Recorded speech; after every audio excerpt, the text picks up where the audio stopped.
this video I am going to teach you about Kubernetes. But before that we have to see the Docker logo here. You can see that its shape is like a ship and you can see containers on it. Now see the Kubernetes logo here. Do you see any relation between the two? Have you heard about Jack Sparrow in Pirates of Caribbean Sea, the most famous movie? There are two things. These two things you can see there in the movie, ship and this steering wheel. Yes, you are right, that's a ship and this is steering of the ship, which is controlled by the captain of the ship. This Kubernetes logo is same as steering in the ship. See? Yes, you understood it right.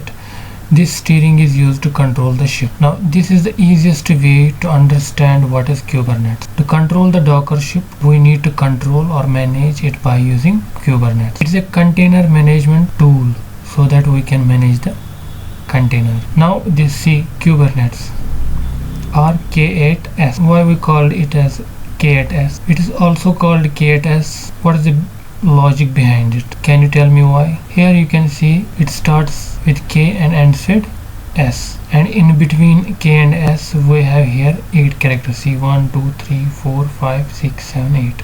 That's why we say K8s as shorter. If you see here Kubernetes logo, there are 7 sticks on the logo. See 1 2 3 4 5 6 7. It is because Kubernetes was first, its name was first Project 7 when it was developed by Google using Golang language, and later it was donated to CNCF. CNCF is also called as a Cloud Native Computing Foundation. It is now managed by CNCF. It's an open source, and this is a container management or orchestration tool. In simpler language, it's a container management tool, Kubernetes. Now to understand Kubernetes in broader sense, let us see it in detail. For example, we have number of servers running and each server is for specific purpose. You can see here these are the servers. Suppose this is for database server and this for web server, this for storage server and this for login server.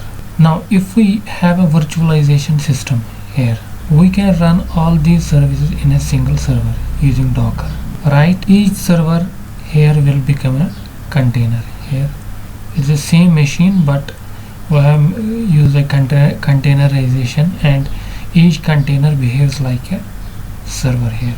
Using this way we can use images and make number of containers. We just need image of the container and we can create number of containers. There are huge benefits of containers. We can run these containers in any environments. Now here the question is, if we have image here and we created a container here using this image and we run it, now we again need one more container. Okay, so you have to use the command to create this container, a new container. We will use the same command again and again. For example, if we need 500 more containers, do we use the same command 500 times? Here this is the problem for the administrator, to enter the same command 500 times. And if we realize that we only need 100 containers and we need to delete the 400 containers, do we again use the same traditional way to delete the containers 400 times again and again? This way it will create a mess to manage the containers, to add or delete containers. For example, if we see Netflix or Amazon Prime, if we have a 50 lakh users of Netflix or Amazon Prime are watching movie at the same time, but you can see still their servers will not get down. It's because they are using huge number of containers, which is very effective. Here Kubernetes play a very important role to manage all these users, to scale up or scale down automatically. For example, we require millions of users to create, and one container is used for 1 lakh users. For example, Kubernetes automatically create containers accordingly as per the requirement of the users. And if we need to delete this same users, Kubernetes will delete the containers accordingly. All these things are done by this hero, and this is called Kubernetes. When it is need to increase or decrease the containers, Kubernetes will do it. Kubernetes is not for Dockers only, it's for all, whether it's a container D, Rocket, etc. Dockers have its own orchestration tool, which is a competitor of Kubernetes. It's a Kubernetes versus Docker Swarm. But people mostly use Kubernetes because it's more powerful and have huge number of features. Kubernetes can be used to all containerization tools available in the market. Here you can see that Kubernetes is an orchestration tool, but those who don't understand orchestration term, to make it simple to understand, it's a container management tool. But Docker is a containerization tool and which create container and image. Now here a problem with scaling up the container when we don't have Kubernetes. Containers cannot communicate with each other. They are isolated. They don't know whether there is another container or not. They are isolated and they can't share the files with each other. Second is auto scaling and load balancing was not possible before Kubernetes. Third thing is container had to be managed carefully and manually. We don't have the feature to manage the large amount of containers. Now see the features of Kubernetes. Orchestration, cluster of any number of containers running on different network. Clustering meaning here is that we can make cluster of number of containers even if the containers used at different place. For example, hybrid cloud, we can use it any environment. Second thing is auto scaling.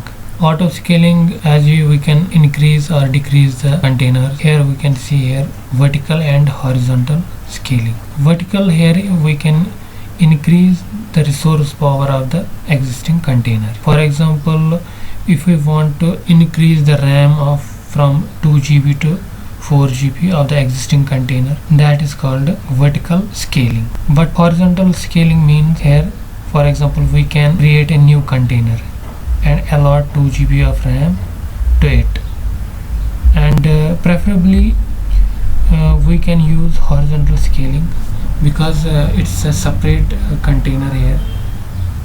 That's why we prefer horizontal scaling here. Auto healing means if there are errors, it can auto heal itself. Third thing is the load balancing.